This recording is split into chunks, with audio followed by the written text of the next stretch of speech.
بسم الله الرحمن الرحيم. الحمد لله رب العالمين، والصلاة والسلام على سيد المرسلين وعلى آله وأصحابه الطاهرين أجمعين. أما بعد، فأعوذ بالله من الشيطان الرجيم. بسم الله الرحمن الرحيم. قال يا أيها الملأ أيكم يأتيني بعرشها قبل أن يأتوني مسلمين. قال عفريت من الجن أنا آتيك به قبل أن تقوم من مقامك وإني عليه لقوي أمين. قال الذي عنده علم من الكتاب أنا آتيك به قبل أن يرتد إليك طرفك فلما رآه مستقرا عنده قال هذا من فضل ربي ليبلوني أأشكر أم أكفر ومن شكر فإنما يشكر لنفسه ومن كفر فإن ربي غني كريم. صدق الله العظيم. بسم الله الرحمن الرحيم. إن الله وملائكته يصلون على النبي يا أيها الذين آمنوا صلوا عليه وسلموا تسليما. اللهم صل على سيدنا محمد وعلى آل سيدنا محمد وبارك وسلم. الصلاة والسلام عليك يا سيدي يا رسول الله وعلى آلك وأصحابك يا حبيب الله. الصلاة والسلام عليك يا سيدي يا رحمة للعالمين وعلى آلك وأصحابك يا شفيع المذنبين. انتہائی واجب الاحترام دوستو، بھائیو، عزیزو، عزیز بچوں، بہنوں اور بیٹیوں، السلام علیکم ورحمۃ اللہ وبرکاتہ. الحمدللہ 2-3 روز سے طبیعت میں خرابی تو ہے، لیکن اللہ کے قرآن کے لیے خرابی نہیں ہے. صحت مند ہوں الحمدللہ، اور اللہ پاک توفیق دیتے ہیں کہ میں آپ کے سامنے بیٹھ جاتا ہوں. اور یہ روزانہ درس قرآن بذات خود ایک بہت بڑا کام ہے، لیکن اللہ جب کسی کو کسی کام کے لیے چن لیتا ہے پھر ساری منزلیں آسان کر دیتا ہے. ہم سمجھتے ہیں مشکل ہے، مشکل نہیں ہوتا، بہت آسان ہے. انسان قیامت سے گزر کر بھی اس منزل پر پہنچ جاتا ہے. دوستو، آج کی جو صورت ہے وہ سورہ نمل ہے، اور اس کا نمبر ہے 27. 27 نمل کا، سپارہ نمبر 19 ہے، اور آیات ہیں 38 39 اور 40، 3 آیات ہیں، یہ میں نے پڑھی ہیں 38 38 39 اور 40۔ لیکن اگر آپ نے پورا واقعہ پڑھنا ہو تو پھر آپ کو 15 سے لے کر 44 تک پڑھنا ہوگا۔ سارا واقعہ اللہ کریم نے بیان کر دیا ہے، اور آپ کو کسی تشریح کی ضرورت نہیں ہے، پڑھتے جاؤ۔ صرف قیامت ہے تو عقل مندوں کے لیے، موجودہ دور کے کاریگروں کے لیے، اس لیے میں کہہ رہا ہوں عقل مند۔ وہ اپنے آپ کو عقل مند کہتے ہیں، عقلیت پسند، عقل کے تابع چلنے والے، ہر کام میں یہ دیکھنا کہ یہ تو میری عقل میں نہیں آتا، یہ تو میرے دائرہ اختیار میں نہیں آتا، یہ تو میرے دائرہ علم میں نہیں آتا۔ او بھائی، تمہارا دائرہ کتنا بڑا ہے، تمہاری عقل کتنی بڑی ہے۔ میں اپنی گفتگو کا آغاز چھوٹے سے واقعے سے کر رہا ہوں، آپ کو اندازہ ہو جائے گا کہ شیخ ابن عربی، آج کل بڑا تذکرہ چل رہا ہے، بڑے اس پہ کالم لکھے جا رہے ہیں، بڑی اوٹ پٹانگ باتیں بھی لکھتے ہیں لوگ، ان کی طرف منسوب بھی کرتے ہیں، وہ کہنا کچھ چاہتے ہیں اور یہ کچھ سمجھتے ہیں، درمیان میں سے ان کے جملے کاٹ کر یہ اللہ والوں کو بدنام کرتے ہیں۔ او بھائی، پوری عبارت پڑھا کرو، پوری عبارت میں آپ کو پوری بات واضح ہوگی۔ ہمارے ساتھ بھی یہ ہوتا ہے کہ ہمارے بعد اسے کاٹ کر لوگ ایک دوسرے کو بیچتے ہیں، لیکن جب تک آپ پوری بات نہیں سنیں گے آپ کو کیسے اندازہ ہوگا کہ میں کیا کہنا چاہتا ہوں۔ تو شیخ ابن عربی، سردیوں کا موسم تھا، اپنے کتب خانہ، ان کا کتب خانہ بہت بڑا تھا، درویش تھا، اللہ والا تھا، اللہ کے یہاں اس کی بڑی قدر تھی، اور اس کے پاس اسم اعظم بھی تھا، شیخ ابن عربی کے پاس۔ ہم تو بھائی ماننے والوں میں سے ہیں، چونکہ ان کو ہم نے نہ دیکھا ہے، ہم نے نہ ان کو سنا ہے، ہم نے ان کی کتابیں پڑھی ہیں، لیکن ساری سے مراد یہ کہ جو پڑھا ہے پورا پڑھا ہے، ساری کتاب تو ہم نہیں پڑھ سکتے، اس قابل کہاں ہم لوگ۔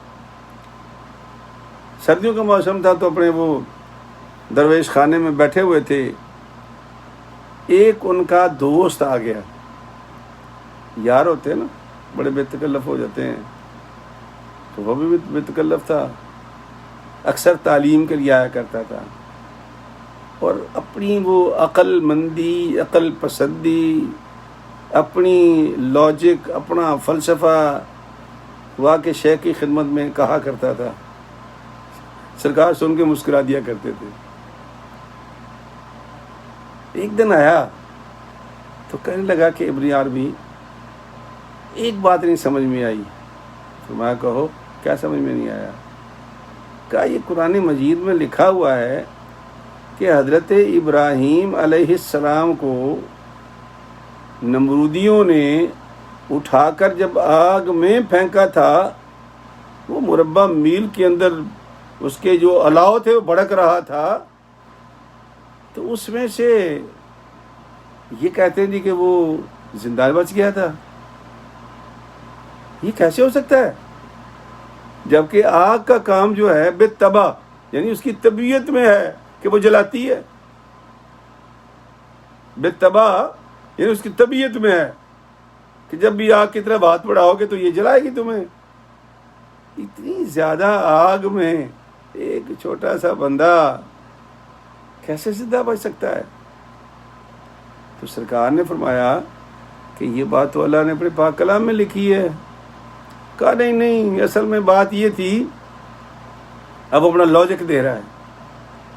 آپ سارا دن سوشل میڈیا پہ لاجک سنیں گے آپ لوگوں کے، آج بھی میں نے 3-4 لاجک سنے ہیں، بڑے عجیب و غریب، ہنسی آتی ہے۔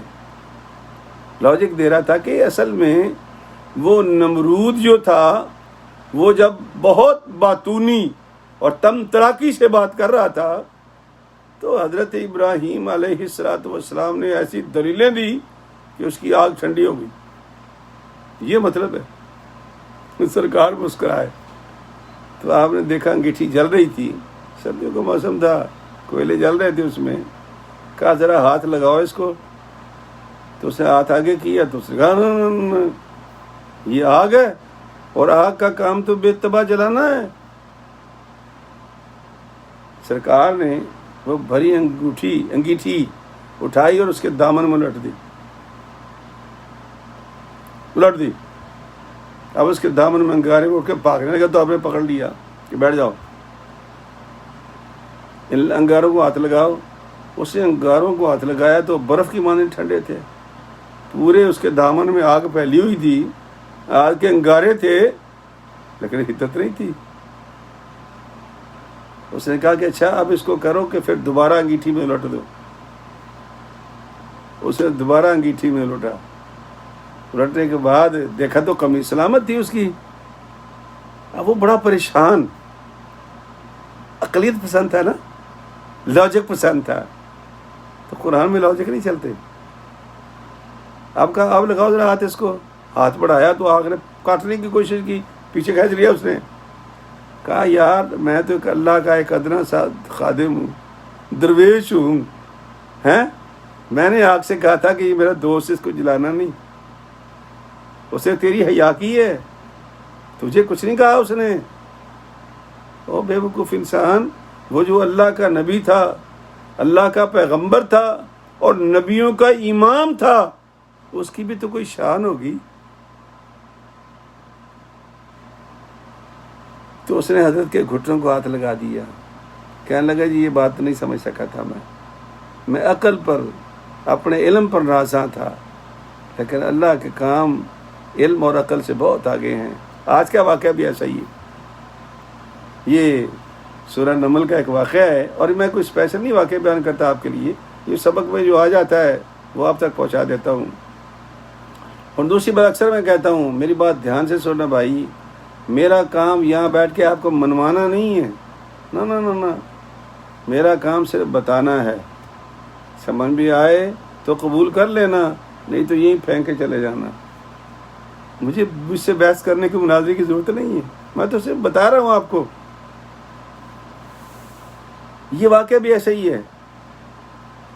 حضرت سلیمان علیہ السلام نے، لیکن یہ پورا 15 آیت سے لے کر کے 44 تک آپ نے پڑھنا ہے، میں 3 آیتوں کا ترجمہ کروں گا اپنے وقت کی مناسبت کی وجہ سے، تو ضرور پڑھنا ہے، یہ میرے کہنے پر بڑا لطف آئے گا۔ اللہ کا قرآن پڑھ کر ہی لطف آ جاتا ہے بندے کو، اور جب اس کا ترجمہ ساتھ پڑھیں گے اور درویش کی باتیں یاد آ جائیں گی، حالانکہ میں نے درمیان سے لیا ہے لیکن پھر بھی سمجھ آ جائیں گی۔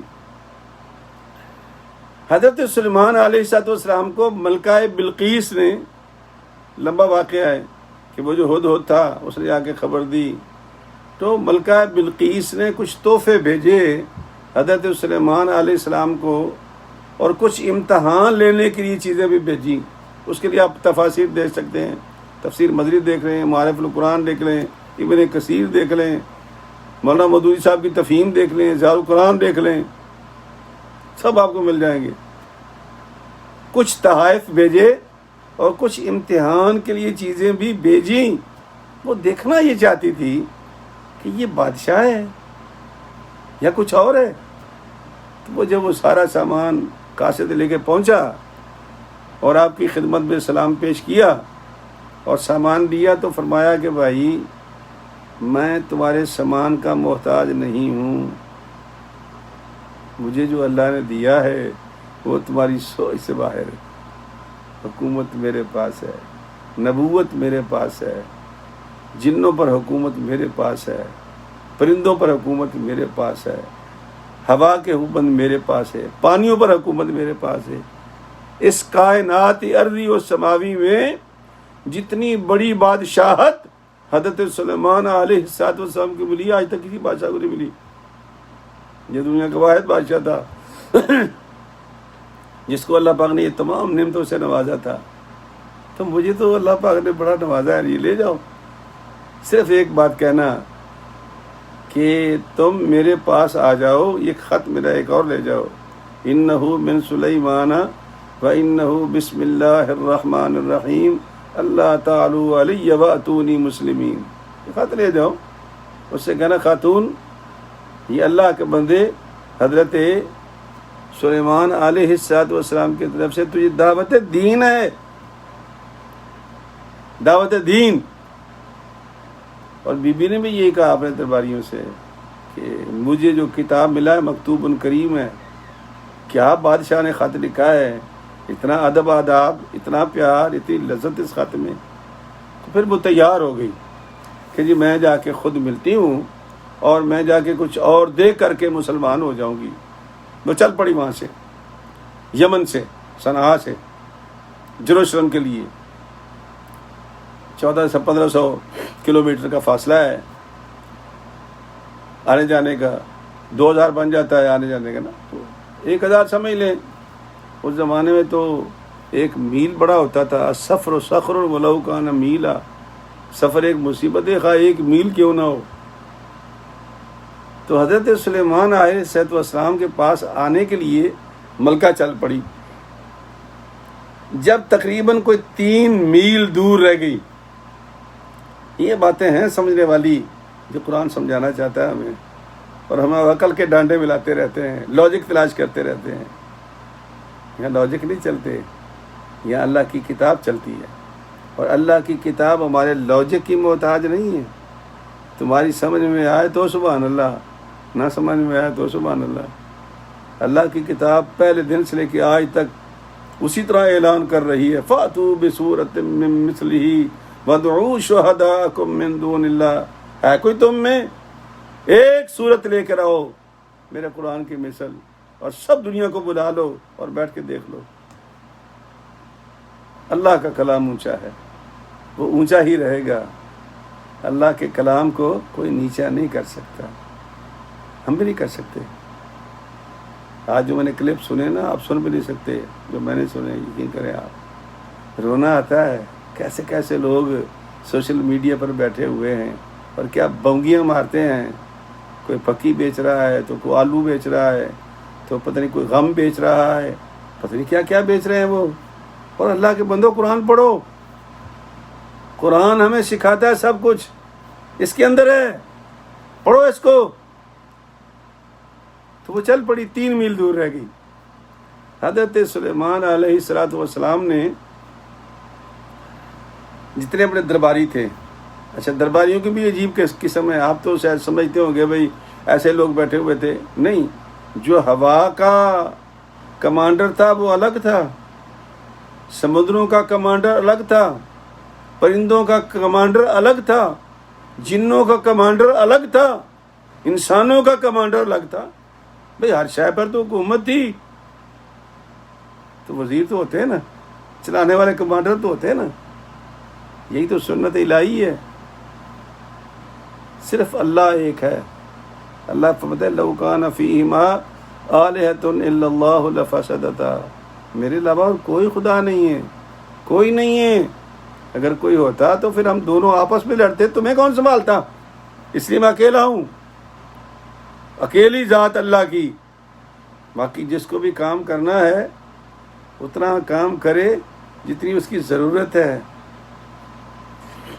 یہ نہیں کہ ملکی خزانے پر بوجھ بنا کے 100 بندہ بٹھا دو اوپر، نہ کام کے اناج کا، دشمن اناج کے، یہ نہیں، کام والے بندے۔ پتہ ہے آپ کو کہ جب وہ خبر لینے گیا تھا، کمانڈر کون تھا ان کا؟ پرندوں کا ہدہد، کیا خوبصورت پرندہ ہے وہ، گوگل پہ ڈال کے دیکھو، اس کی تفصیلات پڑھیں، آپ کو تمہیں خوش ہو جائے گی۔ یہ اللہ تعالیٰ کے پاک پیغمبر نے اپنے کمانڈروں کا اجلاس کیا اور فرمایا قال یا ایھا الملأ، اے میرے سردارو، ایکم، تم میں کوئی ہے، یاتینی بعرشھا، وہ اس کا تخت میرے پاس لے آئے، ملکہ بلقیس کا، اس سے پہلے کہ وہ میرے پاس پہنچے مسلمان ہو کر۔ ابھی آئی نہیں ہے، لیکن اللہ اپنے نبی کو ہر بات بتا دیتا ہے۔ قبل ان یاتونی مسلمین، اس سے پہلے کہ وہ مسلمان بن کر میرے پاس آئے، اس کا تخت کوئی ہے تم میں سے جو میرے پاس لے کے آ جائے۔ ہے کوئی چرند، کوئی پرند، کوئی ہوا، کوئی جن. اچھا آج میں ایک عجیب بات میں نے دیکھی، پڑھی، بلکہ سنی بھی یوٹیوب پہ. وہ جنوں کا انکار کر رہا تھا، کہتا ہے ہی نہیں. یہ جو انسان پرانے تھے نا وہ جو ڈارون کہتا ہے ہم بندروں کی اولاد ہیں. اصل میں وہ جو بندر تھے نا، جب ہم اس شکل کو ہم جن کہتے ہیں، وہ جن، ان کو جن بنا رہا تھا. حیرت والی بات ہے. سنو اللہ کا قرآن. کہا کوئی ہے تم میں؟ اب سب چپ ہیں، خاموش ہیں. آپ کو پتا ہے نا، یہ 50 میل گھنٹے کی رفتار سے اگر ہوا چل جائے. ہمارے امریکہ میں طوفان مچا دیا تھا، سینڈی طوفان آیا تھا، اڑا کے رکھ دیے سب چھتیں ہماری، پانی سب گھروں کے اندر، بجلی کوئی نہیں، پانی کوئی نہیں، حشر کر دیا تھا اس نے. آپ کیا سمجھتے ہیں 50-60 میل 70 میل کے رفتار سے جب ہوا چلتی ہے وہ چھوڑے گی ہمیں؟ اور اگر 70 میل 100 میل کے گھنٹے رفتار سے بھی چلے تو کتنا سفر تھا، 1000 جانا 1000 آنا، 2000 میل تو کتنے وقت لگے گے، 2000 کلومیٹر. ہوا تو بولی ہی نہیں، پتہ تھا میں نہیں لا سکتی. لیکن قال عفریت من الجن، سرکش شیطان، پہاڑ کی طرح اونچا، بلند، طاقتور، زور آور، کھڑا ہو گیا. قال عفریت من الجن، میں عفریت ہوں جنوں میں، میرے جیسا کوئی سینڈو کوئی نہیں گا.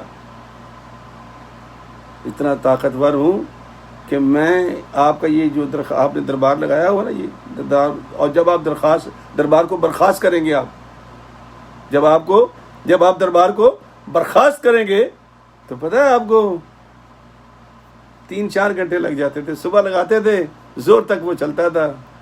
کہ جب آپ یہ دربار ختم کریں گے تو جناب میں تخت لے کے پہنچ جاؤں گا. دے جواب. کوئی ہے؟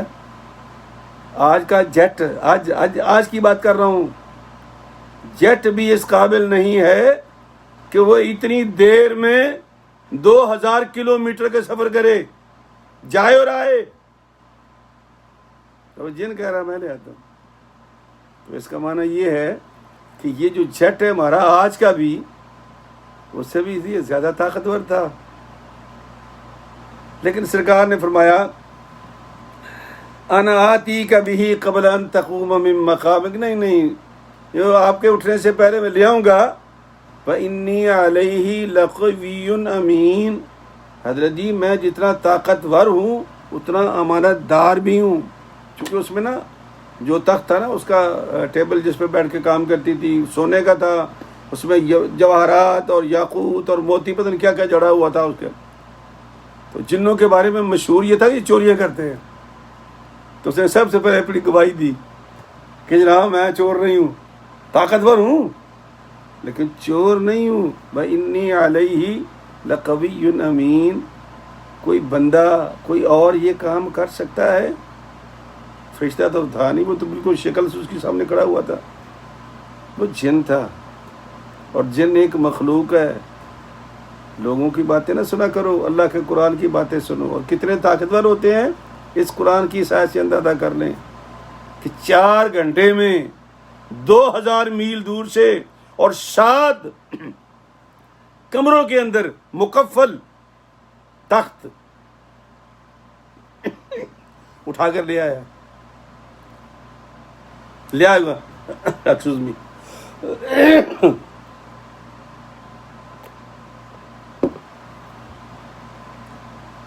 فرمایا نہیں، یہ بہت لیٹ ہے، 3 میل دور تیزی سے وہ آ رہی ہے، اور اگر وہ پہلے پہنچ گئی تو میں تو اس کو اللہ کریم کا ایک معجزہ دکھانا چاہتا ہوں، اللہ کی طرف سے اسے سرپرائز دینا چاہتا ہوں کہ جس کے پاس تم آ رہی ہو وہ بادشاہ نہیں ہے، صرف بادشاہ نہیں ہے، اللہ کا نبی بھی ہے. اور نبی کی جو عزت و آبرو اور مقام ہوتا ہے، مرتبہ ہوتا ہے، وہ بادشاہ سے بہت بلند ہوتا ہے. بادشاہ تصور بھی نہیں کر سکتے ان کی شان کا.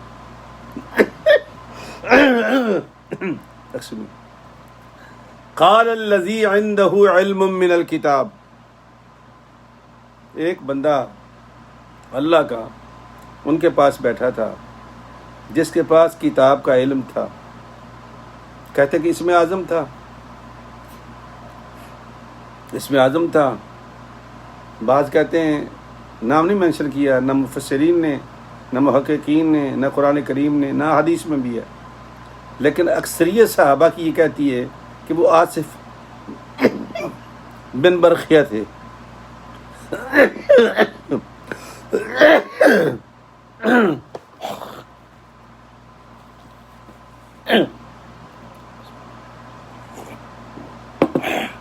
سوری، وہ دو تین روز سے طبیعت خراب چلی آ رہی ہے، دعا کی درخواست سے. تو آصف بن برخیہ تھے. بعض کہتے ہیں کہ نہیں حضرت خضر تھے، یہ بھی ہے بات. بعض کہتے ہیں حضرت خود تھے، خود. بعض کہتے ہیں نہیں وہ استوم تھا. اور ایک روایت یہ ملتی ہے کہ وہ بلیخہ نام کا درویش تھا، لیکن وہ اسم اعظم جانتا تھا. وہ پاس بیٹھا ہوا تھا. قال الذی عندہ علم من الکتاب، اس کے پاس کتاب کا علم تھا. کون سی کتاب ہے؟ ظاہر ہے کہ حضرت سلیمان علیہ السلام کے دور کی ہوگی، یا اللہ کی طرف سے کوئی ہوگی، یا کوئی صحیفہ ہوگا. کچھ بھی تھا، بتایا نہیں کیا تھا اس کے پاس. کتاب کا علم تھا. لیکن یہ کہ مفسرین نے، صحابہ کرام نے کوئی نہ کوئی باتیں بتائی ہیں. ایک صحابی فرماتے ہیں کہ اس کے پاس نا یا حیو یا قیوم کا وظیفہ تھا. ایک نے کہا کہ نہیں اللہ لا الہ الا ہو کا وظیفہ تھا. قال الذی عنده علم من الکتاب انا آتیک به قبل ان یرتد الیک طرفک، میں لے آتا ہوں اس سے پہلے کہ آپ کی آنکھ جھپکے، میں لے آتا ہوں. اور کہتے یہ ہیں مفسرین، یہ کہتے کہ وہ بزرگ جو تھے انہوں نے ایک طرف کھڑے ہو کر نماز کی نیت کر لی تھی اور دعا کہی، یا اللہ تیرے نبی سے میں نے وعدہ کر دیا ہے یہ کام میرا کر دے. کرنے والی تو اللہ کی ذات ہے اور وہی کر سکتا ہے. کہتے ہیں کہ وہ تخت جہاں پڑا تھا، چونکہ وہ 7 قبروں میں مکفل تھا نا، پہرے دار بھی تھے، دستہ بھی فوج کا کھڑا کر کے آئی تھی، بڑا قیمتی اس کا یہ تخت تھا، تو اس کی حفاظت کے لیے بندے کھڑے کر کے آئی تھی. وہ تو زمین سے نیچے گیا اور زمین کے نیچے سے ٹریول کرتا کرتا عین حضرت سلیمان علیہ السلام کے سامنے پہنچ گیا لمحے میں. جب وہ پہنچ گیا تو فرمایا، دیکھا فلما رآہ مستقرا عندہ، سلیمان علیہ السلام نے دیکھا تخت تو سامنے پڑا تھا، تخت تو سامنے پڑا تھا. ساتھ ہی کہا کہ ھذا من فضل ربی، اللہ کے پیغمبر نے کیا کہا؟ ھذا من فضل ربی. حالانکہ وہ معجزہ یہ خود بھی دکھا سکتے تھے، لیکن نہیں، وہ ثابت کر رہے تھے کہ میرا مقام تو بعد میں سمجھنا، میرے درویش کا مقام تو سمجھ لو. یہ تو میرے درویش کا مقام ہے، تو میرا اپنا مقام کیا ہوگا. تو شکریہ ادا کیا. حضرت سلیمان علیہ السلام نے کیا کہا؟ قال ھذا من فضل ربی، میرا کوئی کمال نہیں اس میں، یہ میرے رب کا فضل ہے جو ایسے مجھے درویش دیے ہیں اور جس نے میرے سامنے یہ تخت لا کے رکھ دیا ہے. اللہ کا شکر ادا کیا. اور پھر کہا کیوں؟ لیبلونی اشکر ام اکفر، تاکہ وہ خالق مجھے آزمائے کہ اتنا بڑا کام کرنے کے بعد یہ اور اس کا امتی درویش تکبر کرتے ہیں یا اس کو میرے پاس ڈال دیتے ہیں کہ یہ اللہ کی طرف سے ہے. تو کہہ تو چکے تھے ھذا من فضل ربی، لیکن خود فرما رہے ہیں کہ لیبلونی اشکر ام اکفر، تاکہ وہ مجھے آزمائے کہ میں شکر گزاروں میں ہوں یا انکار کرنے والوں میں سے ہوں. اور پھر سرکار نے جو خوبصورت تلقین کی ہمیں، کیا بات ہے. فرماتے ہیں وَمَنْ شَكَرَ فَإِنَّمَا يَشْكُرُ لِنَفْسِهِ، بس جو بھی شکر کرتا ہے فَإِنَّمَا يَشْكُرُ، وہ اپنا ہی بھلا کرتا ہے. وَمَنْ كَفَرَ فإن ربی غنی کریم، اور جو انکار کرتا ہے وہ اللہ کا کچھ نہیں بگاڑ سکتا، اللہ تو غنی بھی ہے اور کریم بھی ہے۔